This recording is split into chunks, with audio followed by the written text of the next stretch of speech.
It's because of this that we're having that discussion today, that the role of spirituality has decreased.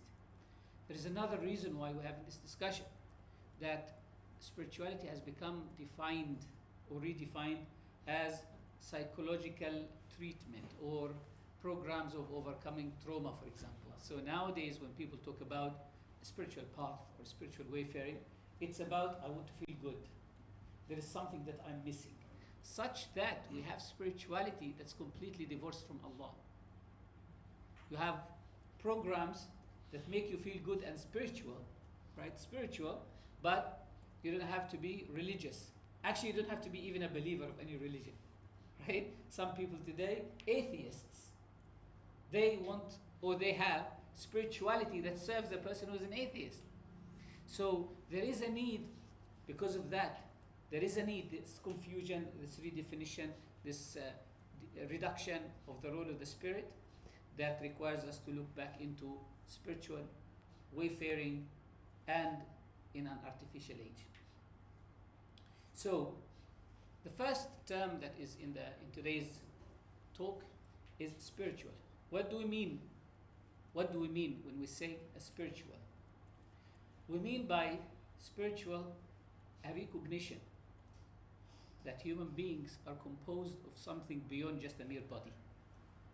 That human beings have a role to play beyond the day-to-day business of eating and sleeping and waking up and going to work. That this life is not the end in and of itself. That human beings are not here only to live for 60, 70 years and that's it. And that it is the reduction of spirituality that is causing human beings to focus only on that. So when we say spiritual, we mean recognizing that component of human beings that gives them value. And why is that important? That is important because it makes us travel beyond the temporary facades and vessels that people put to understand and to evaluate each other. That could be a job, could be social position, could be money, could be loads of other things. For example, when we say success, what is success? What is success? Some people might say success is to have a good university degree, to have a career, to have a house. That's their success, right? That's their criteria for success. From a spirituality perspective, all of these are okay, but that's not the criteria for success. Because the Quran presents to us what we call the longest oath in the Quran. وَالشَّمْسِ وَضُحَاهَا وَالْقَمَرِ إِذَا تَلَاهَا وَالنَّهَارِ إِذَا جَلَّاهَا وَاللَّيْلِ إِذَا يَغْشَاهَا السَّمَاءِ وَمَا بَنَاهَا وَالْأَرْضِ وَمَا طَحَاهَا وَنَفْسٍ وَمَا سَوَّاهَا فَأَلْهَمَهَا فُجُورَهَا وَتَقْوَاهَا قَدْ أَفْلَحَ مَنْ زَكَّاهَا وَقَدْ خَابَ مَنْ دَسَّاهَا. By the sun, and it's bright, by the moon, by the day, by the night, by and by and by and by, and by the soul that God has created. Successful is he who purifies his soul, and unfortunate is he who does not. So the Quran is presenting to us a standard for success. How can we judge success in life?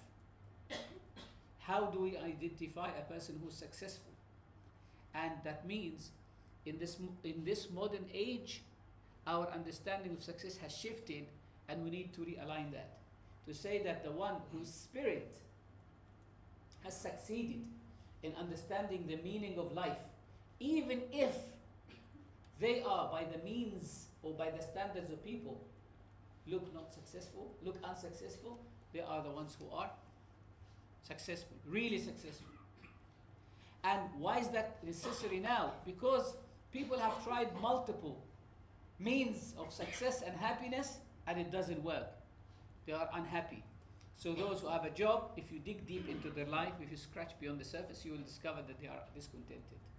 They are unhappy. They are disenchanted, right? So spirituality is very important because it highlights who we are as human beings. It highlights what is success, what is falah, as the Quran says. So that's one reason or one point of spiritual wayfaring. So that's spiritual, focusing on highlighting that part of human beings, that subtle part of human beings, that part of human beings that we spend all our life trying to understand and trying to refine and trying to make empower. While many human beings live all their life trying to empower the other part, which is the body, and respond to the other part. As that poet says, you who is busy with answering the demands of the body, focus on the soul and take care of it, for it's by the soul that you are a human, not by the body. يا خادم الجسم كم تسعى لخدمته أتطلب الربح مما فيه خسران أقبل على النفس واستكمل فضائلها فأنت بالنفس لا بالجسم إنسان.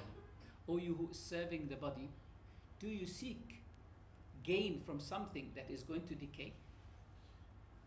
Focus on the soul and work on its salvation, for it's because of your soul that you are a human.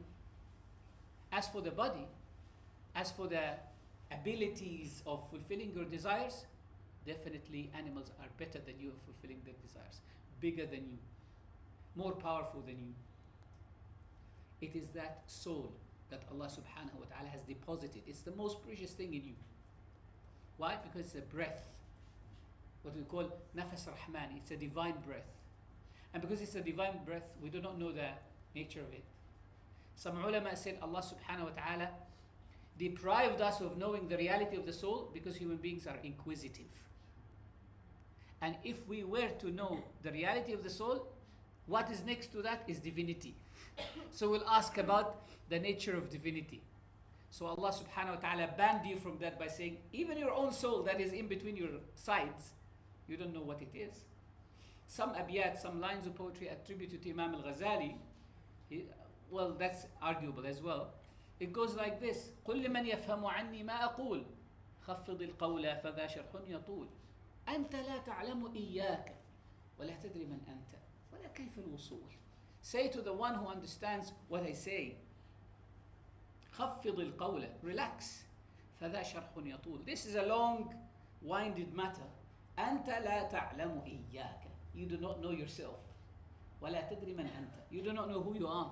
ولا كيف الوصول. And how are you getting from A to B? كيف تدري من على العرش استوى لا تقل كيف ولا كيف النزول. How do you know the divine? How do you know the one who says I control the universe? How do you know? Right? So spirituality is technically, and the discussion of today is technically to highlight a much neglected component of human beings, which is the most important part of the human being. Like you have neglected one of your children. You have two children. One is called nafs and the other is called jism. You have been focusing so much on the jism. Why? Because he always responds to you. He always listens to you. The other one does not respond to you right away, but he holds so much love for you. So what you do is you go to the one who says yes, yes, because as human beings we love those who agree with us. So you keep saying to the jism, that son that's called jism, yes, I love you, mashallah, thank you very much for saying yes to me. But the other, you disrespect him because he disagrees with you. You alienate him because he disagrees with you. You neglect him because so what happens? He becomes very rusty and he grows distant and alienated. And then what happens? You realize that one time your son jism collapses. Your relationship fall apart. You try to go for the other one. He's not there anymore. Why? Because you've alienated them so much. You push them away so much, right? Many of us do that. They focus on the matters of the body and forget about the matters of the spirit. And when they realize at one point in their life, I've been neglecting the matters of the spirit for so long, they discover that it's a crisis. It's almost the spirit is dead or extremely tired and weak, right? Extremely tired and weak. Why? it hasn't been developed, it hasn't been maintained, it hasn't been taken care of. So when we talk about the spirituality at this age, what we're telling brothers and sisters, you've got something that is so precious and important that you need to take care of. As much as you maintain your body with food and with sleep, with what we call the biological functions, you need to maintain your spirit with what we call the divine functions, connecting it to the heaven, connecting it to Allah subhanahu